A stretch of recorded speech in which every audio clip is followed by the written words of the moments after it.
자, 오늘은 25학년도 6월 평가원 가져왔고, 요런 느낌으로 나올 겁니다. 요런 느낌으로. 요런 느낌이 뭘까?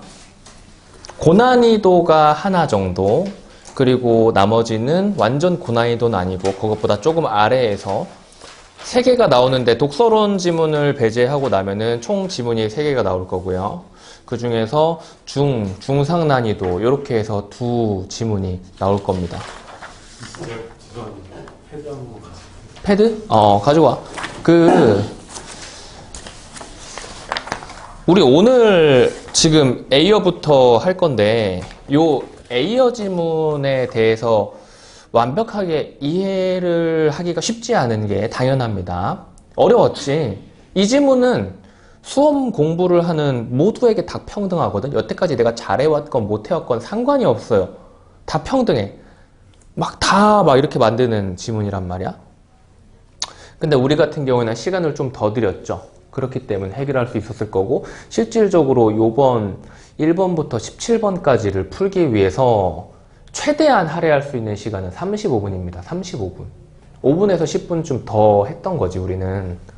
왜 35분일까?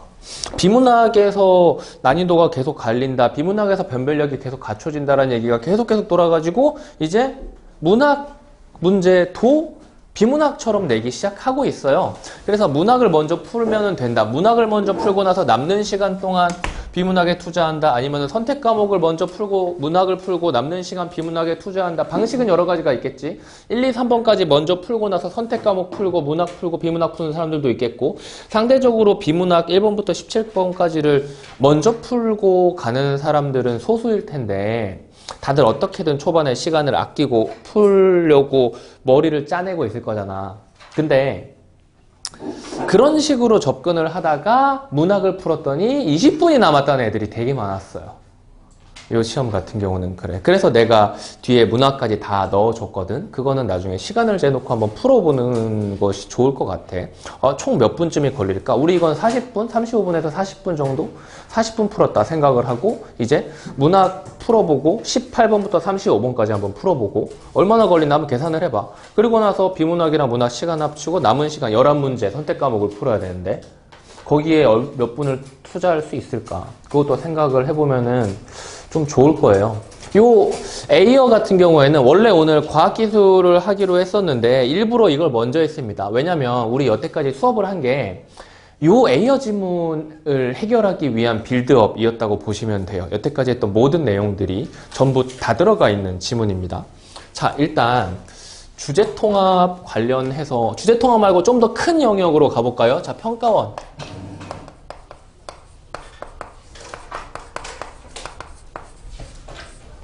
평가원 국어에서 개념으로 나오는 녀석들의 특징이 뭐라 그랬니? 이전에 나왔던 게 어떻게 된다? 다시 나온다 그랬지. 그래서 평가원 국어는 개념 재활용을 한다. 단 개념 재활용을 하되 전에 나왔던 때에 사용했던 방식보다는 조금 더 심화할 수 있는 방향으로, 그 전에는 핵심적인 개념이었다면은 그 이후에는 그냥 핵심을 말하기 위한 도구 정도로 사용하게 됩니다. 여기서 또 2개가 보였을 거예요. 복습을 열심히 했다면. 2개 보였어? 2개? 2개? 오, 보였어? 아니야? 왜 끄덕끄덕 했잖아. 2개가 보여야 돼요. 2개. 2개 뭐가 보여야 됐을까요?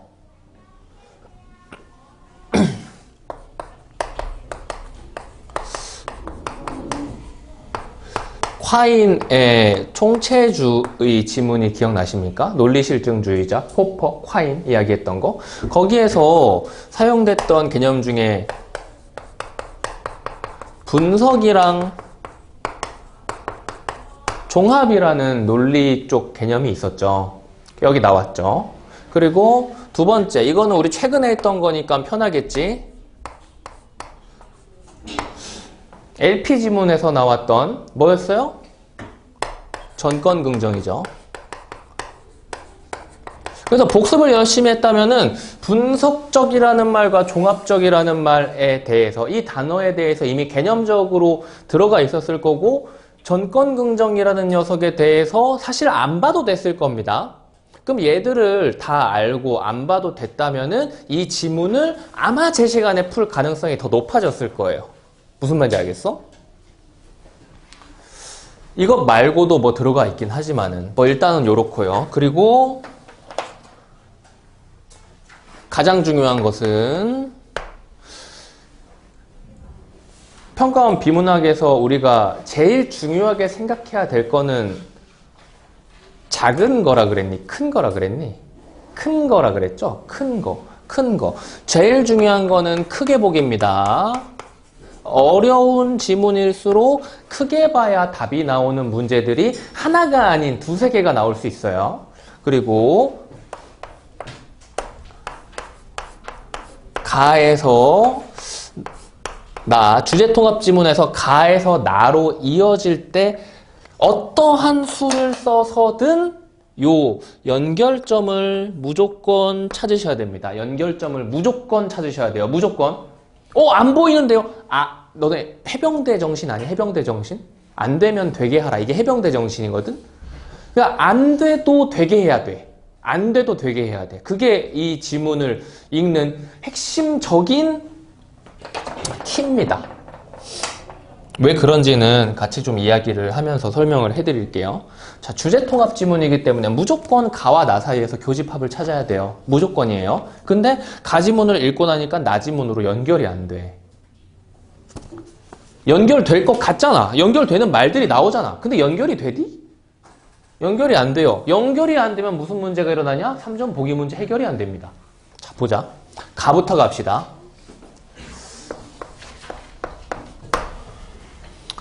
전통적인 윤리학의 주요 주제는 선, 올바름과 같은 도덕 용어에 대한 해명을 바탕으로 무엇이 옳고 그른지를 판정하는 객관적인 근거를 찾는 것이다. 그러나 라고 했죠. 그리고 나서 누가 나왔어요? 에이어가 나왔죠.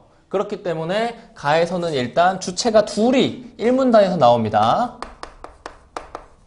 전통 윤리학이랑 누가 나와? 에이어가 나오죠. 에이어는 도덕적으로 옳고 그름에 관한 문장인 도덕 문장이 진리적합성, 즉 참 또는 거짓일 수 있다는 성질을 갖지 않는다는 주장을 펼쳤다. 자, 여기서 물어봅시다. 이 지문을 쭉 정리하면은 결론적으로 방금 전에 에이어가 했던 말이 나올까요? 안 나올까요? 나와야 됩니다. 왜? 잘 쓴 글은 서론 1문단을 맨 마지막에 글 전체를 보고 쓰는 거기 때문에. 그래서 이 지문의 중심 화제는 사실 여기에 주어졌어요. 에이어가 말한 거 뭐예요? 에이어가 말한 거 정리하면 뭐야? 밑줄 좀 쳐보자. 도덕 문장이 진리 적합성 갖지 않는다. 보이나요? 에이어 다음부터. 에이어가 하고 싶었던 말은 이겁니다. 도덕 문장이 진리 적합성 갖지 않는다. 예요. 그리고 지문의 맨 마지막 한번 잠깐 보시면 이는 전통적인 윤리학자들의 기본 가정을 부정하는 급진적 주장이지만 윤리학의 새로운 사고를 열어준 선구적인 면도 있다. 이거 딱 봐도 에이어 이야기를 하는 거잖아. 그쵸? 그래서 에이어가 하고 싶은 말은 이겁니다. 이거. 가지문을 정리를 하면은 요렇게 될 가능성, 아직 안 봤지만 요렇게 될 가능성이 엄청나게 커요. 그리고 요걸 바탕으로 나지문이랑 연결을 지으셔야 되는데 일단 가부터 이해를 좀 해볼게요. 진리적합성이라는 말도 우리 숙제나 연습문제 풀어보면서 많이 봤었던 단어입니다. 진리적합성이 뭐죠? 진리적합성? 진리값, 진리치라는 게 뭐였죠? 진리치? 논리학에서의 진리치, 진리값은 수학에서의 값과 똑같은 말이라 그랬잖아요. 논리학에서의 진리값은 TF입니다. TF. 참, 거짓. 진리 적합성을 갖지 않는다는 건 뭐예요? TF라는 성질이 없다라는 거죠. 그래서 어느 부분에서 전통적인 윤리학과 에이어가 대비가 되나요? 전통적인 윤리학은 뭐라 그랬지? 두 번째 줄 봐봐. 무엇이 옳고 그른지를 판정하는 객관적 근거를 찾는 것이라고 돼 있어요. 여기도 간단하게 밑줄 좀 쳐볼까요? 옳고 그름 객관적 근거.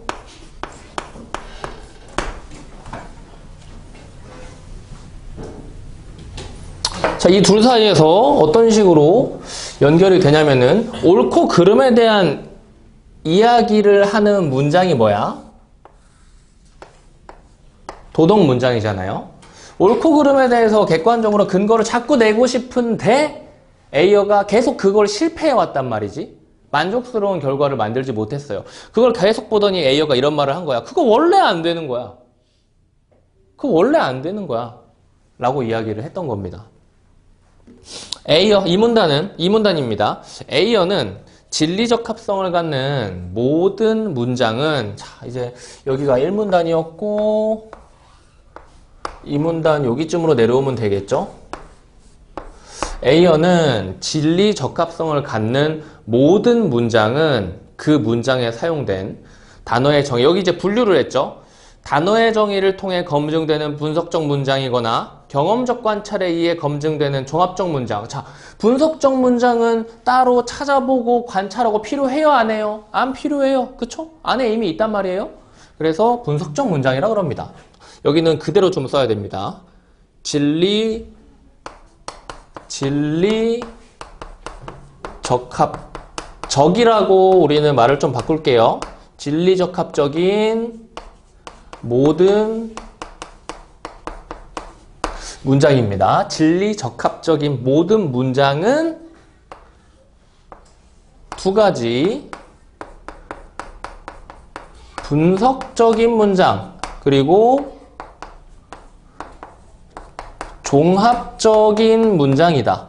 분석적이라는 녀석은 그 안에 있는 단어 정의 같은 것을 파보면은 나온다. 종합적인 문장은 직접 발로 뛰어가지고 찾아봐야 된다. 라는 의미를 가지고 있는 거죠. 여기에 나왔던 분석과 종합이라는 단어 정의, 여기서 나왔던 개념을 빌리면은 이 녀석들은 경험에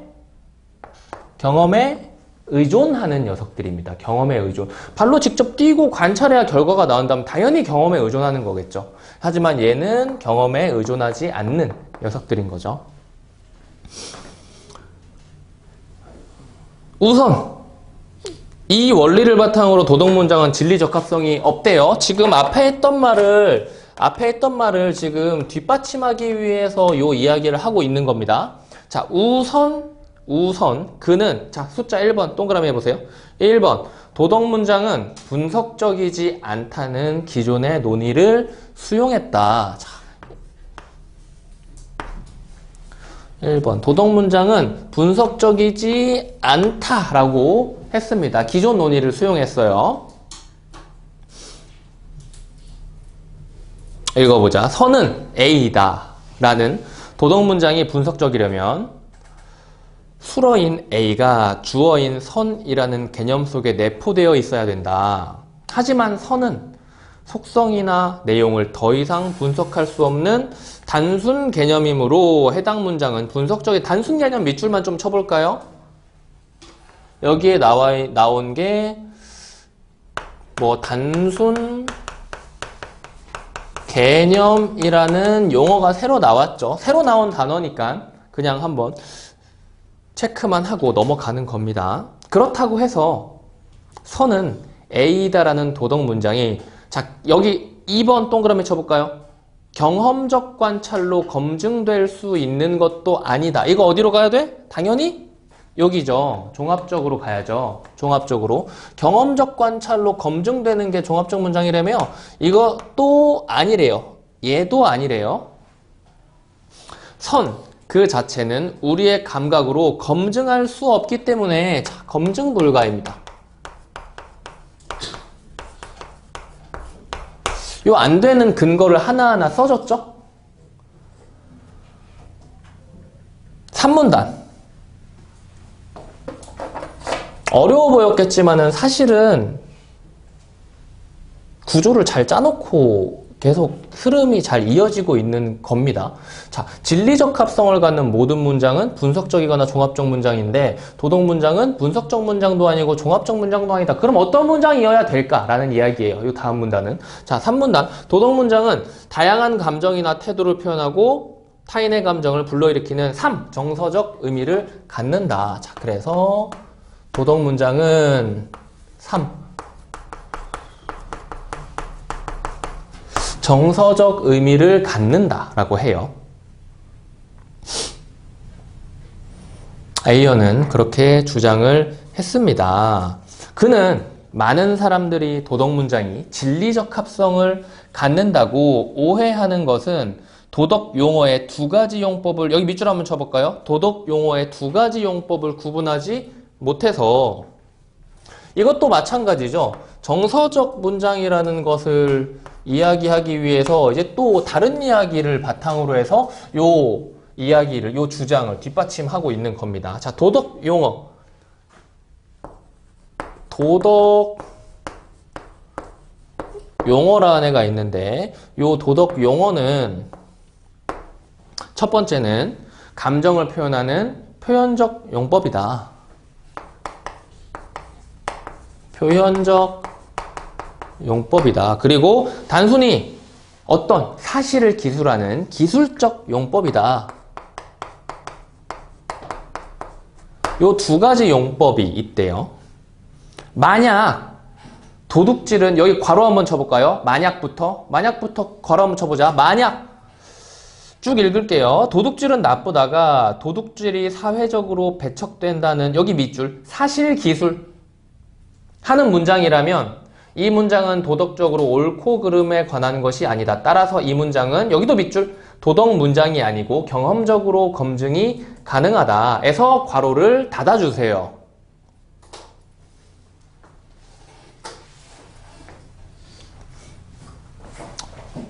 얼마나 평가원이 꼼꼼하게 갖은 술수를 써가지고 우리가 제대로 읽지 못하게 함정들을 만드냐면, 지금 잘 읽는 학생들은 여기서 두 가지로 분류했네? 여기서 두 가지로 분류했네가 보여요. 잘 읽는 학생들은. 못 읽는 학생들도 그냥 여긴 이렇게 읽고 여기는 그냥 이렇게 읽는 것 정도는 알아. 그래서 쉽게 주지 않기 위해서 이 문단에서는 요걸 요렇게 두 개로 분류를 해놓고 순차적으로 했어요. 설명을. 근데 3문단에서는 두 개로 분류해놓고 뭐부터 설명을 했어? 요거부터 설명을 한 거야. 여기서는 요거 먼저 이렇게 가야지. 이 문단에서는 여기 먼저 이렇게 가야지. 이런 순서들도 전부 다 고려가 된 겁니다. 다 고려된 거예요. 전부 다. 그래서 방금 전에 우리 괄호 쳤던 데를 정리를 해보면 기술적 용법에 대한 설명인 거죠. 기술적 용법에 대한 설명. 자, 기술적 용법은 도덕 문장이 아니다예요. 기술적 용법은 도덕 문장이 아니다예요. 자, 도덕 문장이 아니답니다. 그리고 경험적으로 검증이 가능하다라는 말은 얘는 무슨 문장이라는 거예요? 종합적 문장이다라는 말이에요.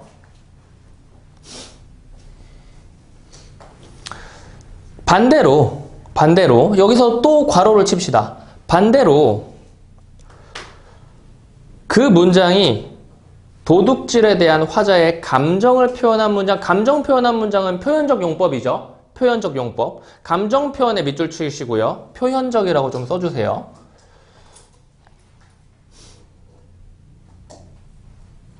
그렇다면은 이것은 도덕 문장이며 어떤 사실을 기술한 것이 아니다.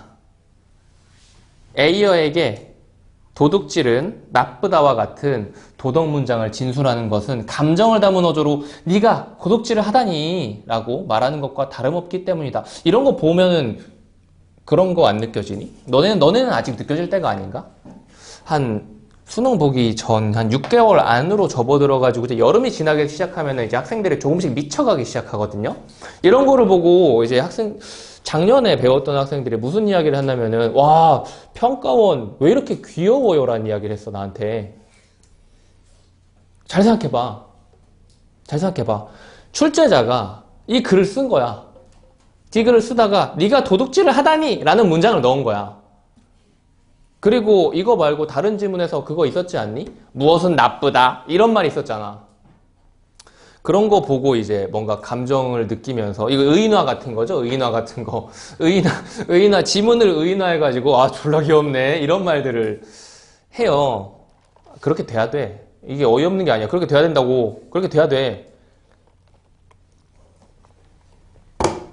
그게 진짜 공부한 거야. 그래서 고3 때는 좀 미쳐야 됩니다. 수험 공부를 하면. 요즘은 내신 공부 때부터 미치게 공부를 하는 학생들이 많아가지고 좀 너무 안타깝긴 한데, 요거는 우리 지금 수능 쪽 설명이니까 수험 생활을 하려면은 조금 미쳐야 돼요. 조금 미친 사람이 돼야 제대로 할 수 있습니다. 야, 미친 사람이 아닌데 그렇게 허리 아프고 손목 아프고 막 목 디스크 걸려가면서 이걸 왜 하겠냐? 들어가지도 않는 거. 우리 지금 우리 들어가지도 않는 거를 억지로 우겨넣는 작업을 하는 거거든? 공부란 그런 거예요. 그래서 하기 싫은 거야. 누구나 본능적으로. 일단 요것부터 빨리 마무리하자. 가부터. 자, 그의 주장대로라면, 도덕 문장은 감정을 표현하는 도덕 주체로부터 독립적으로 존재하는 무언가를 기술할 수 없다. 자, 여기 별표 좀 쳐보세요.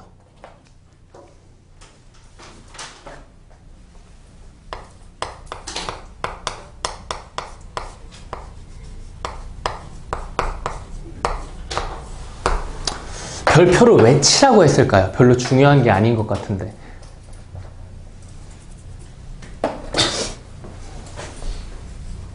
누구랑 대조했죠? 전통 윤리학자들의 기본 가정과 대조를 했죠.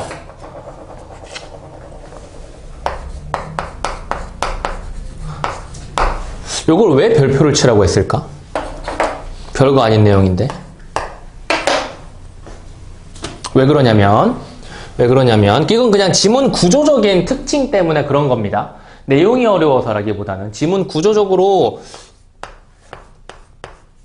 1문단이라고 하지 말고 이거는 여기까지가 지문의 시작과 끝이니까 지문의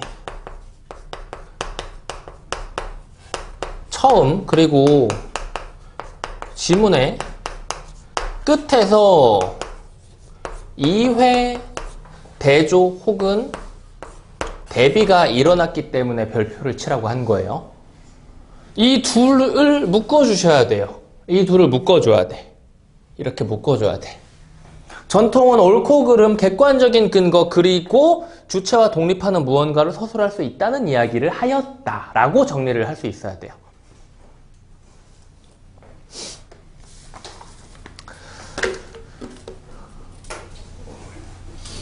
이 공부가 말이야. 공부. 우리 유전자 관련한 이야기 한 적 있나? 자. DNA가 거부를 하는 일입니다. 이 공부는. DNA가 거부를 하는데 우리가 뭐랄까요? 안 되면 되게 하라 정신으로 하고 있는 거거든? DNA는 왜 공부를 거부하는 걸까요? 여기가 아니구나. 유전자의 가장 절대적인 목적은 뭘까요? 유전자의 가장 절대적인 목적. 생존이겠죠? 생존해가지고 뭐 하려고? 유전자를 후대에 전달하기 위한 거겠죠? 이게 유전자의 절대적인 목적입니다. 자, 그러면 생각해봐. 불편하고 힘든 일은 유전자의 생존에 도움이 된다? 아니면 유전자의 생존에 도움이 되지 않는다?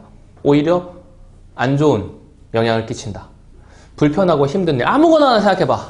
아무거나 하나. 오늘 집에 갈 때 계단으로 가지 말고 창문 열고 뛰어내려서 가세요. 불편하고 힘든 일입니다. 그렇지 않아요? 그쵸? 학교 등교할 때 버스나 뭐 차 이런 거 타지 말고 낮은 포복으로 가보세요. 불편하고 힘든 일이죠. 근데 되게 재밌는 게 우리 인간은 그 불편하고 힘든 일을 해낸 사람들한테 찬사를 보낸다? 왜 찬사를 보낼까요? 하기 힘든 걸 아니까야. 하기 힘든 걸 아니까. 공부하기 힘들거든, 종현아? 공부하기 힘들어, 진짜. 나도 알아. 나도 알아. 넌 더 잘 알겠지. 하기 진짜 힘들어. 나도 출근하는 거 힘들어요. 나는 나라고 지금 우리 1시간 20분 걸려서 왔단 말이야. 1시간 20분 차 타고 차 졸라 막히면서 나라고 막 차가 막혀서 너무 행복해요 이러고 온 게 아니야. 심지어 오다가 길 한번 잘못 들어가지고 15분 늘어났어. 공부는 DNA가 거부하는 겁니다. 왜 거부를 하는 거냐면은 공부는 억지로 이 안에 뭘 넣는 거예요. 억지로 창 밖에 뛰어내리는 거랑도 비슷하고요. 억지로 2시간 동안 낮은 표복으로 학교에 등교하는 거랑 비슷한 일이야. 확장을 시켜보면은. 그렇지 않니? 왜 머릿속에 들어간 게 사라지죠? 이때까지 살면서 우리가 겪은 모든 것들이 머릿속에 남아있을 수도 있잖아. 근데 우리는 일부, 그 중에 극히 일부만 기억하고 있단 말이야. 우리 삶의 일상적인 모습들, 장면들, 어떤 순간순간들 중에서 기억에 쭉 가져가야 할 만한 것들이 각인이 돼서 쭉 가고 있고 나머지는 전부 다 무의식 저편으로 삭제된 것처럼 밀어버린단 말이야. 왜 그럴까? 그렇지 않으면 미치니까야. 감당을 못해서. 그렇지 않아? 일상생활을 살면서도 그냥 지나가는 모든 것들, 사실상 거의 모든 것들입니다. 너네 오늘 있었던 일들 전부 다 이야기할 수 있어? 이야기할 수 있는데요? 그러면은 이 학원 들어올 때, 들어오는 그 길에서 몇 명 마주쳤는지 말해봐. 아무도 말 못해. 아무도 말 못해. 점심으로 뭐 콩나물이나 나물 먹었어? 나물 몇 줄기 먹었는데. 말 못해. 그냥 대충 나물을 먹었구나. 근데 공부는 대충 이것은 원자에 대한 이야기구나로 하면 안 된다고. 그게 제일 큰 차이인 거야. 뭐 이상한 뭐 지문이 있었잖아. 나는 그런 지문 나오면 막 머리가 아파요. 나는 문송합니다잖아. 문송합니다. 그래서 나는 저런 지문이 나오면은 나는 설명을 해야 되잖아. 설명을 해야 되니까 지문에 있는 글만으로 설명을 하는 게 제일 좋겠지만은 그래도 배경 지식은 좀 얻는 게 좋으니까 알아본단 말이야. 그래서 알아봤는데 뭐 이상한 원자 개수가 몇 개면은 이렇게 해가지고 뭐 여기에 2개가 있으면 여기에 2개가 있어야 되고 드래곤볼에 나오는 뭐 크리링 이런 것도 아니고 막 여기에 막 이렇게 되는 것도 있고 막 이러면 크리링이잖아. 그래서 해가지고 여기에 이제 눈썹 이렇게 그리고 눈썹 이렇게 그리고 이제 이렇게 해가지고 막 이렇게 하면은 이렇게 하면 크리링이잖아요? 아니, 크리링그답지 않게 그렸죠. 아무튼 간에, 막 이런 걸로 뭐 무슨 어쩌고 막 이런 것도 만들고 막 어떤 거는 제일 안정적이고 뭐가 불안정적이고 막 이런 게 나오는데 막 어지러운 거야. 그래, 나도 다 까먹었어. 까먹는 것이 당연한 것을 안 까먹게 만드는 게 공부입니다. 그리고 그 과정은 우리한테 불편함을 줘요. 생각해봐. 지금 우리의 조상은 모두가 도전적이고 용기 있었으며 무서움 이런 것들 절대로 그 앞에서 물러서지 않아. 포기하지 않는 열정 가지고 있어. 성실함 가지고 있어. 그런 사람들이었을까요? 그런 사람들은 옛날에 복어알을 독 없이 먹기 위해서는 얼마나 많은 과정이 필요할까를 검증하다가 다 죽었어요. 진짜 상식적으로 생각하면 그래. 진짜 상식적으로 생각하면은 우리는 옛날에 사냥감이 다 떨어져가지고 새로운 사냥지를 개척하기 위해서 나간 사람들을 잘 배웅하거나 아니면 그렇게 가다가 중간에 새가지고 나무 위에서 낮잠 자다가 산딸기 좀 따오고 그 먼저 간 사람들 다 죽고 그런 사람들의 후손이란 말이야. 그렇지 않겠니? 누가 더 생존할 확률이 높았을까요? 농땡이 부리는 새끼랑 열심히 샤벨 타이거랑 다이다이 뜨는 새끼랑 누가 더 생존을 잘했을까 생각을 해보면 당연히 그렇잖아요. 그러니까 우리가 다 싸우기 싫어하는 거고 다 귀찮은 거 하기 싫어하는 거 그런 거란 말이에요. 하지만 귀찮은 것을 지금 하지 않으신다면 미래에는 몇 배로 더 귀찮아질 거예요. 내가 지금 느끼고 있어. 내가 느끼고 있어. 내가 입시 정보를 확인을 안 하고 사실은 나는 잘 몰랐어요. 변명이에요. 귀찮다라는 것이 제일 주된 거였겠죠. 그때 우리는 아무 정보도 없었으니까 아무 정보도 없었겠냐. 알아봤으면 있었겠지. 우리 때도 메가패스 있었단 말이야. 우리 때도 진돗개 386 있었단 말이에요. 그 정도는 아닙니다. 그 정도는 아니고요. 나도 막 입시를 나는 그래서 내가 입시를 막 실패해가지고 너무 막 기분이 그런 얘기를 안 하잖아. 나는 만족해. 내 노력에 비해서 입시에 대해서 알아본 내 노력에 비해서 나는 잘 갔어요. 그렇지 않니?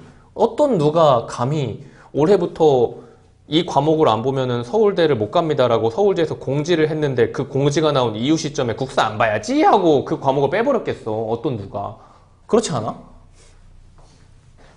아무튼 간에 왜 이야기했냐? 공부란 말이야. 결국은 자기 자신과의 싸움이라는 말이 여기서 나온 거예요.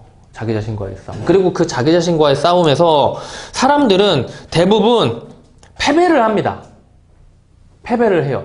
그래서 우리는 도움을 받죠. 뭐에 도움을 받아요? 공부를 시켜줄 수 있을 만한 누군가의 도움을 받죠. 저 때는 이제 기숙사 사감 선생님의 도움을 받고요. 맨날 몽둥이 들고 이만한 몽둥이 들고 맨날 이렇게 툭툭툭 하면서 돌아다녀서 공부하고 있으면은 안 하면 맞으니까요. 그리고 우리는 뭐 이런 데서 도움을 받기도 하고요. 아니면은 방학 때는 뭐 윈터 이런 데 가거나 기숙학원 이런 데를 가기도 하죠. 그걸 왜 하냐? 혼자서 못하니까 하는 거예요. 그러니까 혼자서 못하는 거를 하게 만들어주니까 비용을 많이 받는 겁니다. 그렇지 않아요? 너무 하고 싶은 거를 하게 해주는 거 비용 엄청 많이 받을 것 같아요? 너네 학원 가고 싶어? 놀이동산 가고 싶어? 놀이동산 가고 싶지. 놀이동산 가서 3시간 정도 놀면은 얼마 정도 들 것 같냐? 너희 놀이동산 가면은 하나 제대로 된 거 타려면 1시간에서 1시간 반 기다려야 된단 말이에요? 그럼 2개 정도 탈 수 있다고 치자. 10,000원에서 15,000원이야. 뭐 자유이용권도 비슷한 가격이겠지? 3, 4만 원이겠지? 2개 정도를 타요, 3시간 동안. 그러면은 너네 드는 돈이 얼마야? 뭐 3, 4만 원이겠지? 돈가스 하나 사 먹고, 뭐 주식후 이런 거 하나 사 먹으면은 대충 한 3, 4만 원 들겠죠? 학원 3시간 동안 내는 돈이 얼마예요? 대충 5만원에서 10만원 사이 아니에요. 왜 하기 싫은 거를 억지로 하라고 하는 거랑 내가 너무 좋아하는 걸 하는 거랑 좋아하는 게 돈 더 많이 내야 되는 거 아닌가? 그런 생각도 좀 해보면 좋을 것 같습니다. 지금 하기 싫은 거를 해서 내가 좋아하는 건 여러 가지가 있잖아. 응? 나는 게임을 좋아한단 말이야. 게임에는 여러 가지 장르가 있습니다.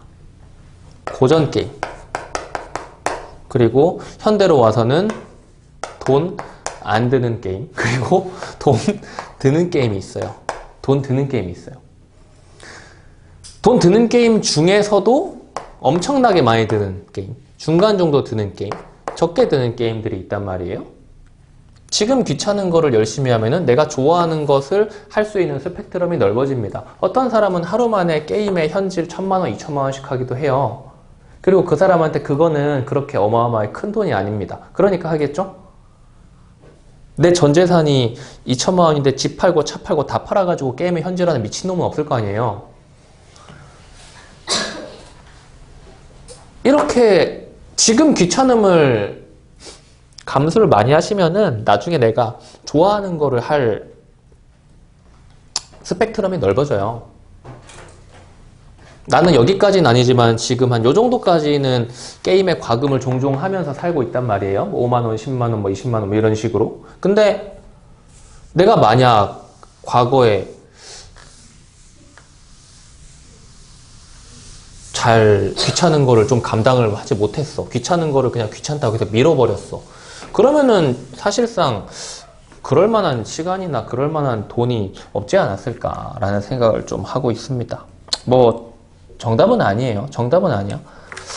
정답은 아니고 요즘에는 남들과 다르게 특출난 사람들, 특출나기보다 특이한 사람들이 더 많이 버는 시기이긴 하니까 가능성 어디에나 열려 있죠. 하지만 공부는 언제나 고점을 높이는 거, 이거는 운입니다. 100% 운이에요. 100% 운이에요. 100% 운이야. 100%야. 100%야. 100%야. 100%. 근데 저점이 낮아지는 거는 난 실력이 이게 국어 강사의 한계라고. 위는 이제 럭이라고 써놨지만 아래는 이제 실력이라고밖에 쓸 수 없는 실력 영어로 뭐냐? 너는 알아야 되지 않아? 큰일 났다. 큰일 났어. 다 국문과 가자. 저점을 높이는 거는 실력입니다. 고점은 운이에요. 그렇기 때문에 우리는 지금 저점을 점점 이제 높이는 삶을 가지고 있는 겁니다. 한 요 정도가 이제 평균적인 사람의 인생인 거예요. 확률입니다. 모든 거는. 우리가 지금 하고 있는 거는 평균적인 삶을 살기 위한 가능성을 높이는 작업이에요. 성공? 좋지. 하지만 성공은 운이에요. 그리고 그 운은 열심히 살다가 그 운을 잡을 만한 실력이 있는 사람한테 자기가 인지하지 못하는 순간에 왔다 갑니다. 이 온 거를 캐치하는 것도 실력이거든. 뭐 그렇습니다. 자, 이제 나로 갑시다. 가 관련해가지고 풀 수 있는 거 뭐 있나요? 가에 나타난 A의 입장으로 적절하지 않은 것은, 요거는 이 문제는 넘어갑시다. 넘어갈게요. 이 문제는.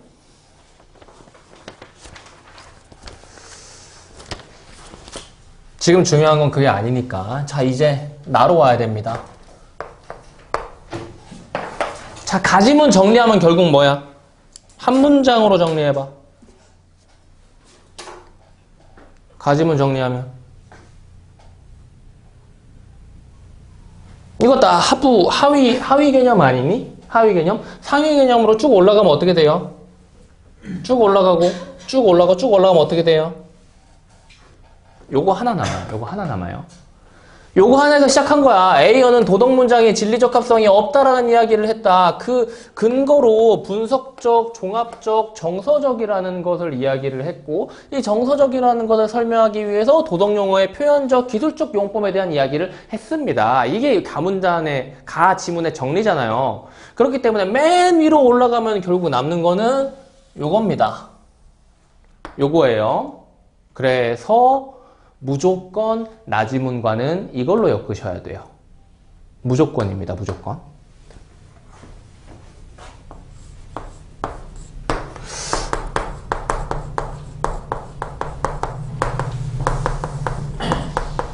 진리적 합성이라는 말은 다시 말하면은 참 거짓이 존재한다, 존재하지 않는다에 대한 이야기인 거예요. 요걸 이해하셨으면은 사실 지금부터 난이도는 절반에서 3분의 1 정도로 줄어듭니다. 요거를 잡지 못하게 하기 위해서 온갖 장치, 온갖 현혹되는 온갖 단어들, 문장들 이런 걸 전부 다 갖다 넣어 놓은 거야. 뭔 말인지 알겠어? 이제 나로 가자.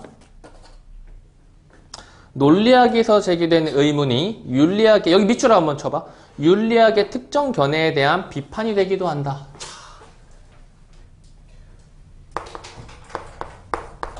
특정 견해에 대한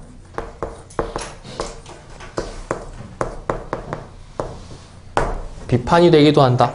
그러면은 요 비판이라는 녀석은 특정 견해를 공격을 하겠죠. 그리고 우리가 이 특정 견해라고 이야기할 수 있을 만한 것이 앞부분에 뭐가 있었죠? 뭐가 있었죠?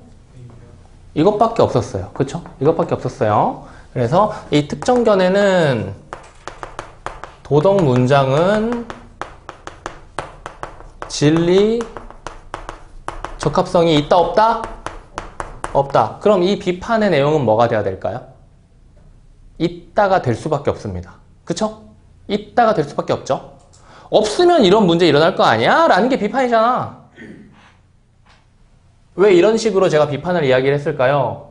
논리학 쪽에서는 언제나 너 이렇게 여태까지 우리 했던 거 생각해봐. 너 이렇게 했지. 너가 한 대로 한번 따라가 볼까? 문제 생기나 안 생기나? 라는 식으로 상대방의 의견을 반박을 했습니다. 논리 쪽에서는. 콰인 역시도 논리실증주의자와 포퍼가 세워놓은 지식의 분석 그리고 종합이라는 개념을 가지고 따라가 볼게 했더니 순환의 오류가 발생하네 라는 식으로 공격을 했고요. 그리고 뭐 LP 할 때도 마찬가지로 고전 논리학에서 했던 전권긍정 논리를 따라가 볼게 했더니 전권긍정 규칙에 성립하지 않네 이런 식으로 이야기를 했단 말이에요. 여기도 마찬가지야. 여기도 어떤 식으로 당연히 이야기를 하게 되냐면 A어가 이야기한 대로 한번 따라가 볼게 했더니 이게 성립하지 않네 이렇게 돼버리는 거지. 그래서 이 비판은 당연히 도덕 문장은 진리적 합성이 있다로 가야 됩니다. 당연히 가야 돼요. 요거를 잡고 이 사람들의 이야기를 듣느냐 못 잡고 듣느냐 사이에는 아주 큰 차이가 있어요. 보자. 전권긍정식이 또 등장했죠. P면 Q이다. P이다. 따라서 Q이다. 아유 이거 참. 자, 전권긍정.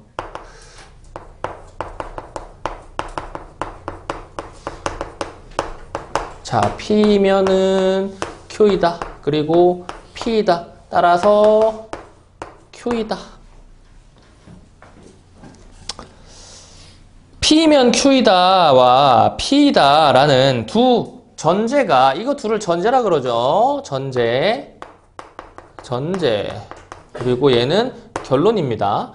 전제 두 개가 참이면 결론은 참임이 보장되는 것이 전권긍정식이죠. 자, 그런데 라고 하고 있죠. 그런데 어떤 문장이 단독으로 진술되는 경우에는 감정이나 태도를 표현할 수 있지만 그 문장이 조건문인 P면 Q이다의 부분으로 포함되는 경우에는 그렇지 않다. 자, 전권긍정식에서 여기에 해당되는 이야기 녀석은 얘랑 요렇게밖에 없는 거죠. Q를 가지고는 이야기를 할 수 없잖아요. 그래서 귤은 맛있다라는 화자의 선호라는 귤은 맛있다는 화자의 선호라는 감정을 표현한다. 그리고 그 문장이 귤은 맛있다면 귤은 비싸다처럼 조건문의 일부가 된다면 귤에 대한 화자의 선호를 표현하지 않는다. 그래서 여기다가 좀 써주셔야 됩니다. 여기는 선호가 있고요. 여기는 선호가 없습니다. 그렇다는 말은 이 둘이 같아요, 달라요? 달라요가 되는 거죠. 이 안에 있는 P랑 밖에 있는 P는 달라요입니다. 달라요.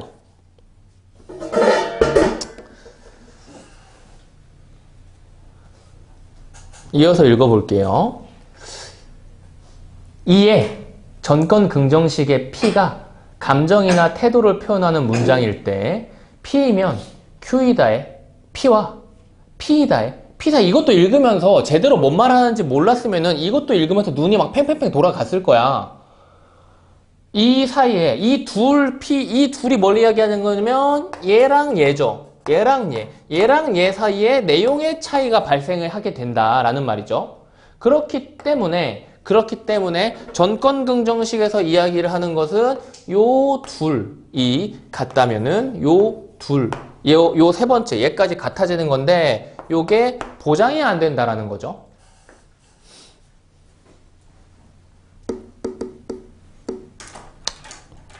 이것이 몇몇 논리학자들이 제기한 문제였다. 요게 문제래요. 요게 문제. 자, 이 사람들은 무슨 말을 하고 싶은 걸까요?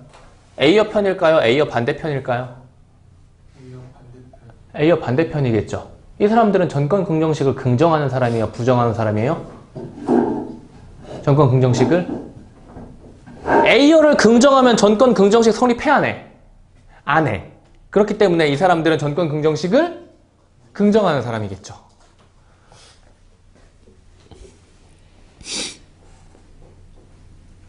(15번) 문제 보세요.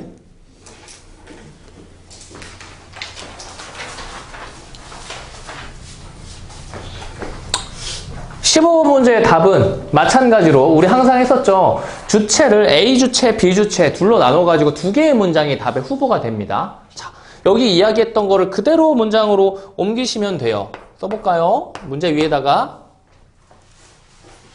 15번. 자, 비판하는 입장이죠. 비판하는 입장이기 때문에 if로 들어갑니다. if로 들어가서 if A어가 맞다면, if A어가 틀리다면, 이렇게 두 가지로 시작할 수 있는 거죠. A어가 맞다면 무슨 일이 발생하게 돼요? 전권 긍정이 맞아요, 틀려요? 틀리게 된다. 그리고 A어가 틀리다면은 전권 긍정이 맞게 된다. 따라서 결론은 뭐야? A어가 잘못했어요? 안 잘못했어요? 잘못했어요가 돼야 돼요. 무슨 말인지 알겠지? 그래서 답이 1번입니다. X 와야 되는데 O라고 했잖아요. 자, 보자. 다시 기억 쪽으로, 지문의 기억 쪽으로 돌아가서 전권 긍정식인 표절은 나쁘다면 기억입니다. 기억.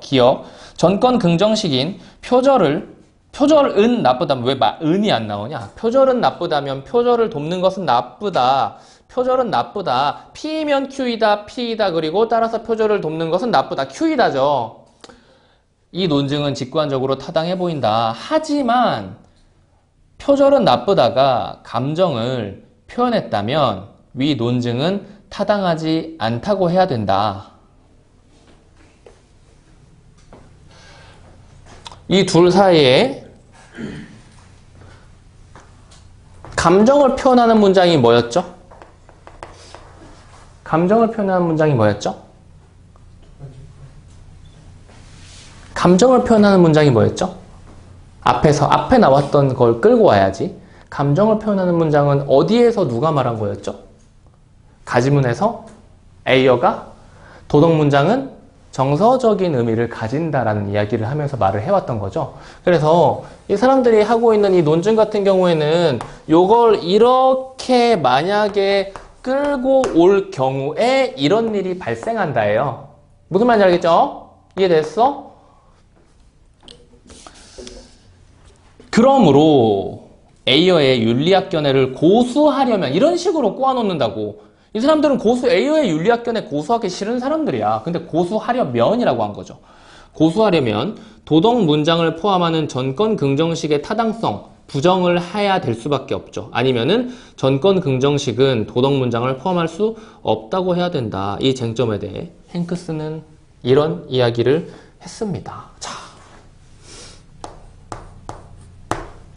행크스 여기까지 이제 왔으면은 지금부터는 지문이 무슨 이야기를 하려는 건지 아예 1도 모르겠는 상태에서 단어만 꾸역꾸역 넣는 상태가 됐을 가능성이 되게 높아요. 정신 차려! 의자, 정신 차려! 보고 있어? 보고 있지. 또 그러면 허리가 터지는 거야. 그렇게 누워있으면은. 나도 게임할 때 맨날 누워가지고 해. 어쩔 수 없어. 왜? 사람은 편한 걸 찾으니까. 자, 이제 A입니다. A 부분 문제가 13번에서 나왔죠. 그렇다면은 다른 문제들은 다른 데에서 나올 가능성이 되게 높다라는 거고. 봅시다. 표절은 나쁘다라는 문장은 이거 뭐 도덕 문장이겠죠? 표절이라는 대상에 나쁨이라는 속성을 부여하는 내용을 가진다. 자, 표절은 나쁘다라는 것은 속성을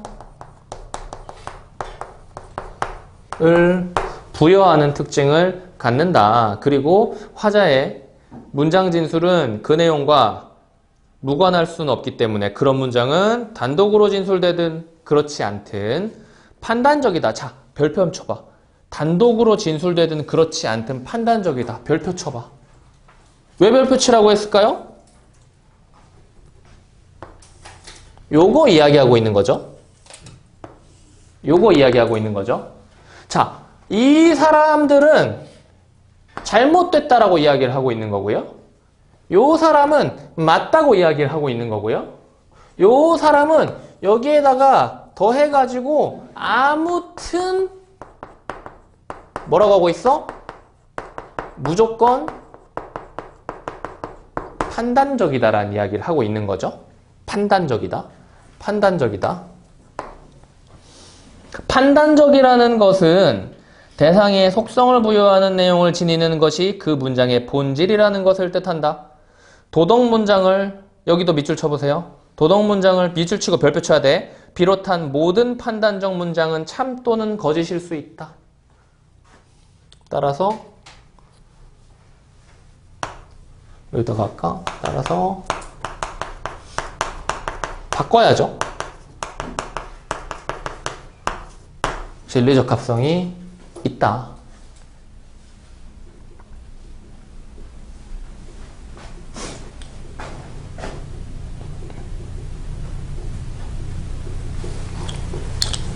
왜 이걸 하는지 아시겠죠? 도덕 문장은 진리적 합성이 없다라는 에이어의 견해에 대해서 비판하는 진리적 합성이 있다라는 쪽, 그리고 여기도 역시 진리적 합성이 있다라는 이야기를 하고 있는 거예요. 왜 해병대 정신으로 안 되면 되게 하라라고 이야기하는지 이제 좀 알 수도 있을 것 같아요. 가지문에서 뽑을 수 있는 것이 이것밖에 없다라는 것을 인지를 하고 나서 요 전개가 이해가 되는 거거든. 가지문에서 뽑아낼게 이거 말고도 너무나도 많은데요 라는 이야기를 하게 되는 순간부터 우리는 이제 대화를 할 수 없는 관계가 돼버리는 거야. 그런 거 있잖아. 친구들이랑 지금 이제 청소년기니까 친구들이랑 막 트러블도 있을 테고, 근데 친구들이랑 이제 논쟁을 하거나 언쟁을 벌이거나 해가지고 서로 좀 어떻게 타협을 하고 그런 친구들도 있겠지만 어떤 친구들한테 너네 그럴 거야. 아, 됐다.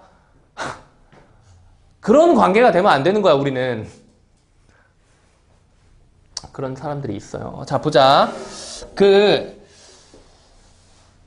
조건문에 이어서 읽으면 여기죠. 조건문에 포함된 문장도 판단적이라는 점에서 단독으로 진술될 때와 내용의 차이가 없다.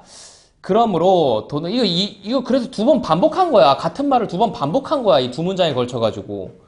그러므로 도덕 문장을 포함하는 전권 긍정식은 타당해 보일 뿐 아니라 실제로도 타당하다. 이거 타당하지 않다 그랬는데, 그치? 이게 타당하다 그러네요. 그렇다면 P면 Q이다에 포함된 P이다가 단독으로 진술된 경우와 다른 점은 무엇인가? 가령 귤은 맛있다는 귤은 맛있다면 귤은 비싸다라는 조건문에 포함된 경우, 여기도 한번 정리 한번 해보면 좋겠죠. P면 Q이다, 그리고 P이다, 따라서 Q이다 이렇게 되는데, P면 Q이다에 들어간 녀석은 뭐라고 하고 있지?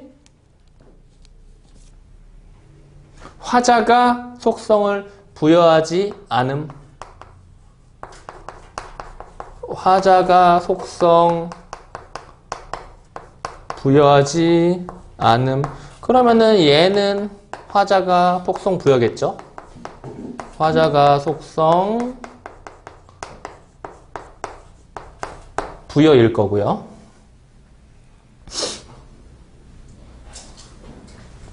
화자가 속성을 부여하지 않기 때문에 결과는 어떻게 되죠? 따라서 판단적 본질을 발현 못함.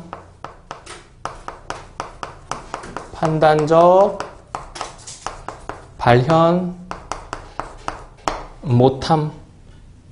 거기에서 이어서 읽어보면은 그러나 라고 했죠. 그러나 판단적인 속성을 발현하지는 못합니다. but 이 맥락에서도 조건문에 포함된 귤은 맛있다는 판단적 본질을 잃지 않는다. 발현은 안 되지만은 본질은 있다. 요게 행크스의 말이고요. 여기까지를 읽고 나서 이제 나머지 문제들을 찾아주시면 되는데, 자, 14번 문제 같은 경우에는 답이 4번이었잖아. 뭐 물어보고 싶었던 거죠? 결국 A어는 도덕문장은 진리적 합성이 없다라고 말했는지를 파악했는지를 물어보는 문제였습니다. 너무 쉽죠?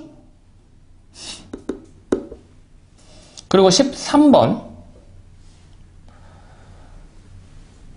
하고 싶은 말 뭐였어요, 행크스? 도덕문장? 이것도 정리해봐. 다 정리해보면 연습하면 좋아. 행크스, 도덕문장, 모든 문장, 속성 부여하는 문장, 판단적이고 이것들이 이 안에 들어갔든 들어가지 않았든 간에 어쨌든 본질은 유지가 된다라는 말을 하고 싶었던 거죠. 그리고 최종적으로 진리적 합성이 있다라는 이야기를 하고 싶었던 거. 그래서 13번의 답은 5번이 정확하게 요 이야기를 하는 거였죠. 요 이야기를 하는 거. 그리고 이제 16번 문제를 해결을 해야 되는데 16번에 또 누가 나왔죠. 16번에 이름은 없지만은 이름 없는 우리의 어떤 사람이 나왔는데, 자, 보기를 정리를 한번 해봅시다. 보기도 대충 비슷해 보이지 않니? 그치?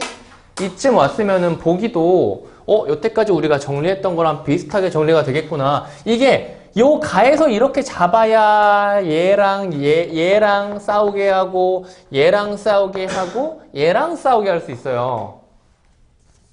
자선은 옳다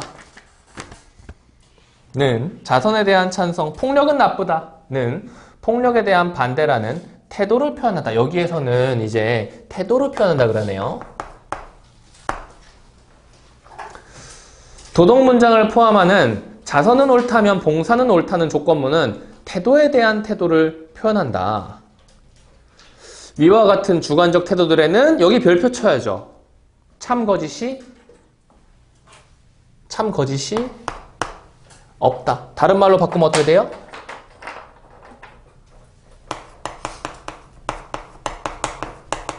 진리 적합성 없다가 되겠죠. 그래서 여기서 이렇게 끌고 오셔야 됩니다. 진짜 끌고 오기 힘든 내용이에요. 정말 끌고 오기 힘든 내용이에요.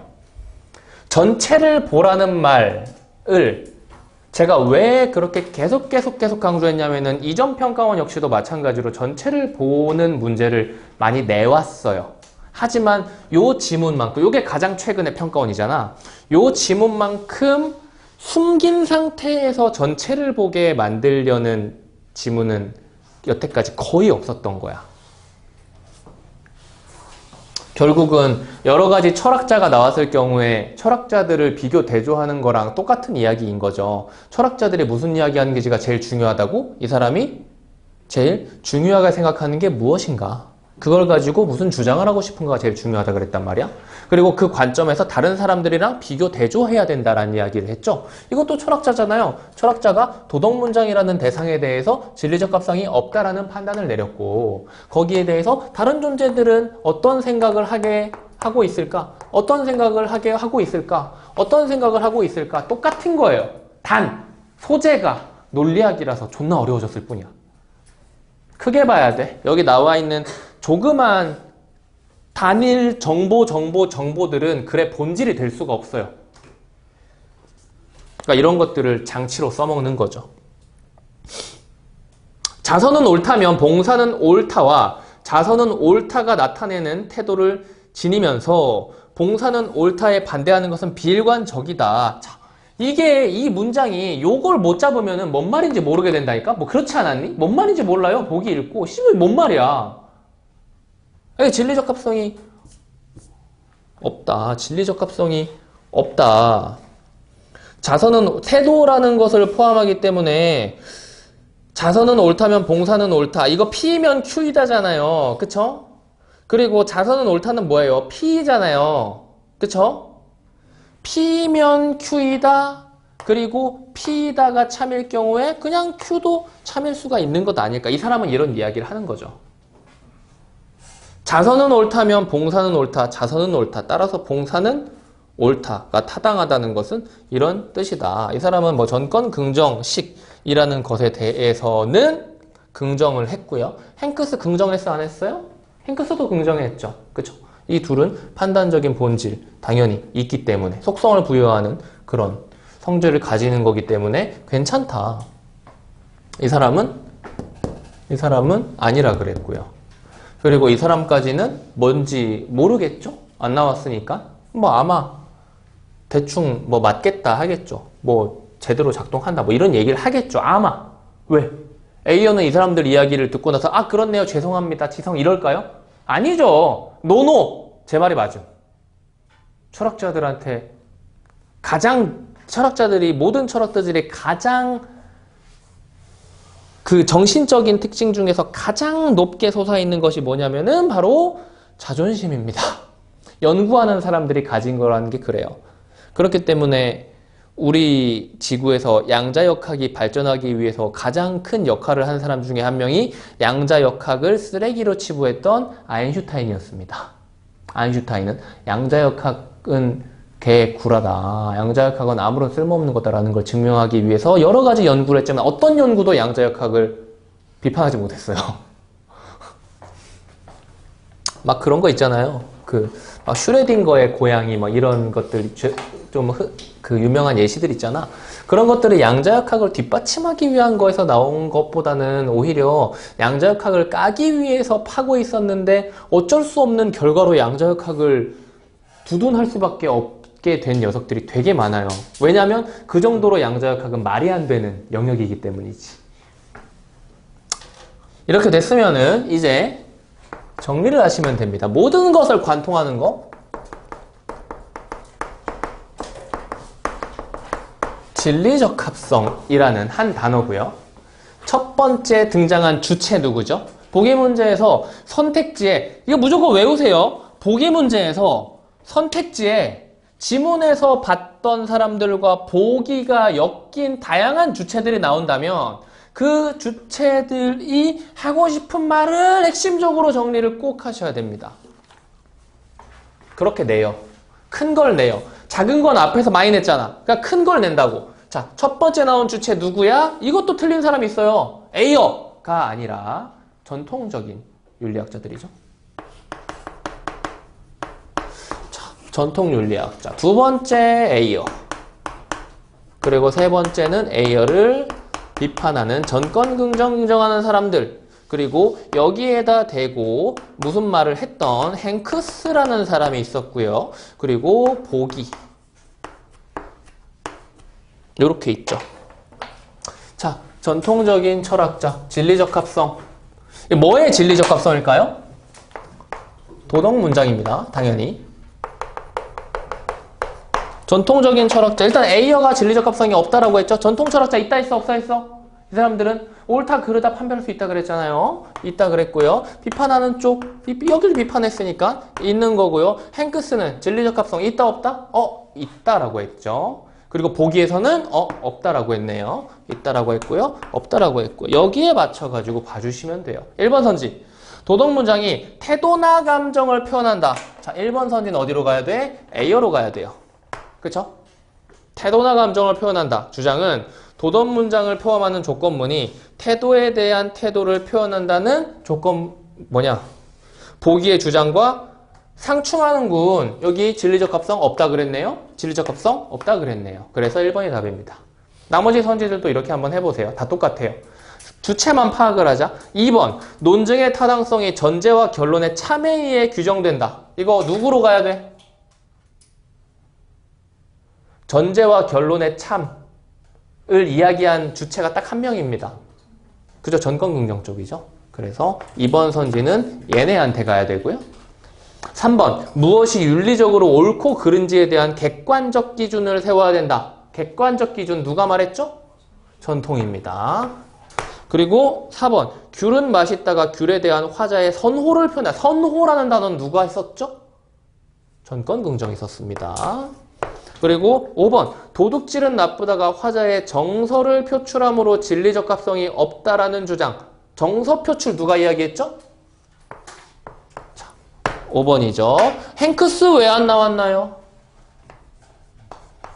A 문제로 나왔잖아요. 저기만 잘 봐서 해결하는 2점짜리 문제로 나왔잖아요. 그리고 다른 주체 많잖아. 오늘 들으신 거를 바탕으로 여러 번 재정리하는 작업이 필요합니다. 스스로 재정리를 하셔야 돼요. 오늘 집에 가서 자기 전에 하면은 제대로 할 가능성이 가장 높고요. 70% 확률로 성공하게 되실 거고요. 자고 일어나서 하면은 20% 확률로 성공을 하게 될 겁니다. 그 말은 뭐야, 종현아? 내가 무슨 말 하고 싶은 걸까?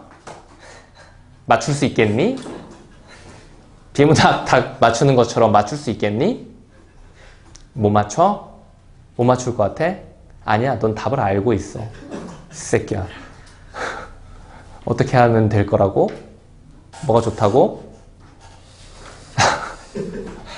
아직 아니야? 6개월만 더 기다려줘? 오늘 하시라는 의미입니다. 자, 쉬었다가 합시다.